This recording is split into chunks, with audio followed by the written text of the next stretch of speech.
नमस्कार मित्रों, आज हम इस वीडियो के माध्यम से राजपुत्र वंश के बारे में बताएंगे कि ये राजपुत्र वंश सूर्यवंश के अंतर्गत आने वाला वंश इक्ष्वाकु वंश के राजा त्रिधनवा से कैसे उत्पन्न हुआ, तथा इसके साथ ही आप लोग यह भी जान पाएंगे कि इस राजपुत्र वंश का प्रमुख गोत्र कौन है। किंतु आगे बढ़ने से पहले आप लोग यह जान लीजिए कि हम जो वंशावली पेश करूंगा वह सिर्फ राजपुत्र वंश की वंशावली होगी, न कि राजपूत वंश की। ऐसे में अगर कोई राजपुत्र वंश को राजपूत वंश में सामंजस्य बैठाना चाहे तो इसमें हमें कोई आपत्ति नहीं होगी। दूसरी बात यह है कि हमारे यदुवंशी भाई बड़े असमंजस में पड़ गए होंगे कि यादव सम्मान को इस राजपुत्र वंश को बताने की क्यों आवश्यकता पड़ गई। तो मित्रों, हम बता दें कि आप सभी लोगों को इस राजपुत्र वंश को जानना उतना ही आवश्यक है जितना कि अपने यदुवंश को जानना आवश्यक है, क्योंकि बहुत से ऐसे राजपुत्र वंश के लोगों को अपने महान वंश के बारे में सही जानकारी नहीं होने के कारण इधर उधर भटक जाते हैं, जिसके परिणाम स्वरूप वे अपने को कभी सूर्यवंशी तो कभी अपने को चंद्रवंशी बताने लगते हैं। इतना ही नहीं, वे लोग इतना भटक जाते हैं कि कभी कभी अपने को तो यदुवंशी भी कहने लगते हैं। तो मित्रों, आज हम उन महान राजपुत्र वंश के बारे में पुराणों में वर्णित तथ्यों के आधार पर प्रमाण सहित बताएंगे। तो इसके लिए सबसे पहले हम कुर्म पुराण को लेते हैं। इस कुर्म पुराण के 19वें अध्याय में सूर्यवंश का वर्णन मिलता है, जिसमें कुछ इस प्रकार से लिखा गया है। अदिति ने कश्यप से शक्तिशाली आदित्य नामक पुत्र को जन्म दिया। अब यहाँ देखिए, स्पष्ट हो गया कि कश्यप मुनि की पत्नी अदिति से आदित्य अर्थात सूर्य पैदा हुए और यहीं से सूर्यवंश की उत्पत्ति प्रारंभ होती है।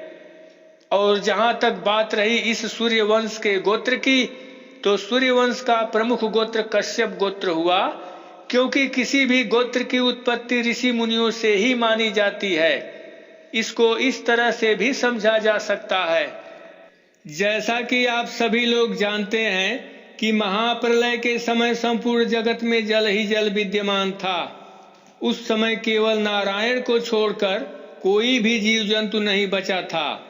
तब उस जलमग्न संसार में सर्वप्रथम नारायण अर्थात पर ब्रह्म के नाभि कमल से ब्रह्मा जी उत्पन्न हुए और ब्रह्मा जी के मन से मरीच उत्पन्न हुए और मरीच के पुत्र ऋषि कश्यप हुए और इस कश्यप से सूर्य का जन्म हुआ, जिनसे सूर्यवंश का उदय हुआ और इस सूर्य के पुत्र मनु हुए। अब इसके आगे के क्रम में हम लोग सूर्य पुत्र मनु के बारे में जानेंगे।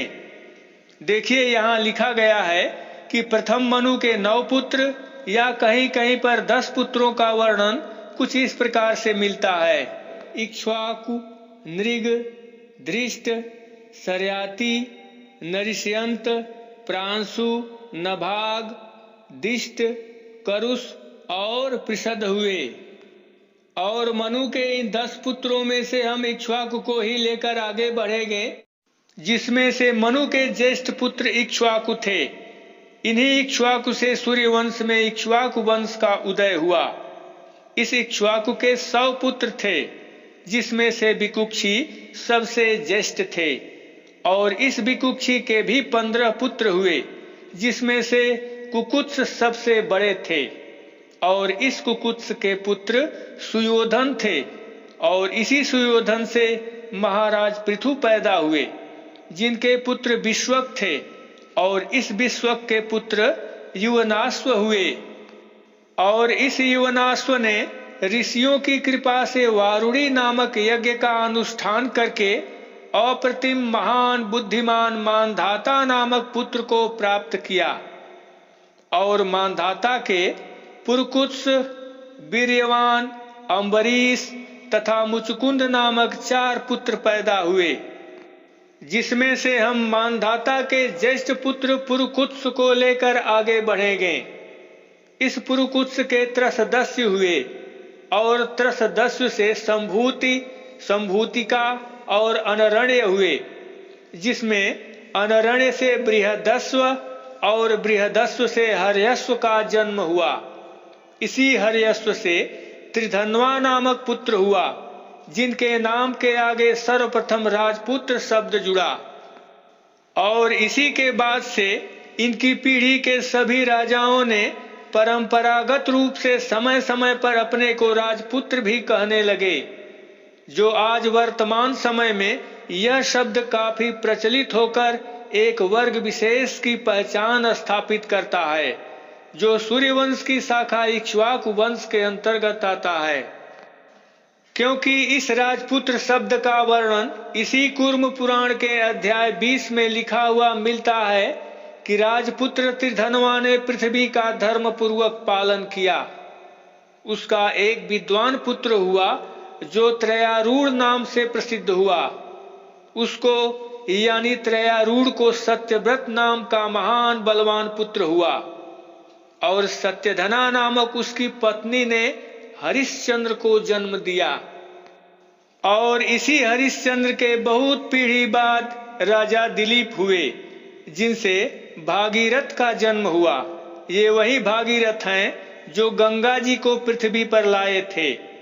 इस भागीरथ के बहुत पीढ़ी बाद राजा रघु हुए, जिनके पुत्र अज हुए, और अज के पुत्र राजा दशरथ हुए, और इसी दशरथ के पुत्र भरत, राम, लक्ष्मण और शत्रुघ्न हुए, जो सूर्यवंश के अंतर्गत इक्ष्वाकु वंश की शाखा रघुकुल से संबंधित थे, जिनके सदस्य पतियों को राजपूत भी कहा जाता है, जो राजपुत्र शब्द का अपभ्रंश है।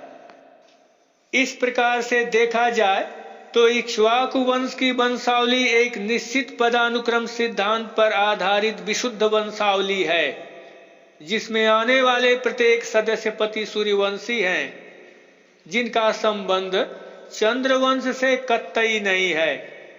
फिर भी कुछ लोग अपने को राजपूत कहते हुए सूर्यवंश को छोड़कर चंद्रवंश के अंतर्गत अपने को यदुवंशी बताते हैं। उनका इस तरह का कहना और बताना उनकी अपनी वास्तविक स्थिति को न पहचानना ही है। शायद इसी अज्ञानता बस वे लोग कभी कभी अपने को सूर्यवंशी बताते हैं, तो कभी कभी अपने को चंद्रवंश के अंतर्गत आने वाले यदुवंशी बताते हैं, जबकि इस बात को सभी विद्वान मानते हैं कि सूर्यवंश का संबंध चंद्रवंश से कभी नहीं रहा, क्योंकि इन दोनों वंशों की वंशावली और उनके गोत्र अलग अलग हैं। जैसे सूर्यवंशियों का प्रमुख गोत्र कश्यप गोत्र होता है और चंद्रवंशियों का प्रमुख गोत्र अत्रि गोत्र है। तो मित्रों, सूर्यवंश के अंतर्गत इक्ष्वाकु वंशीय राजपुत्रों की वंशावली कैसी लगी अवश्य बताइएगा। फिर मिलेंगे एक नए वीडियो के साथ। तब तक के लिए नमस्कार।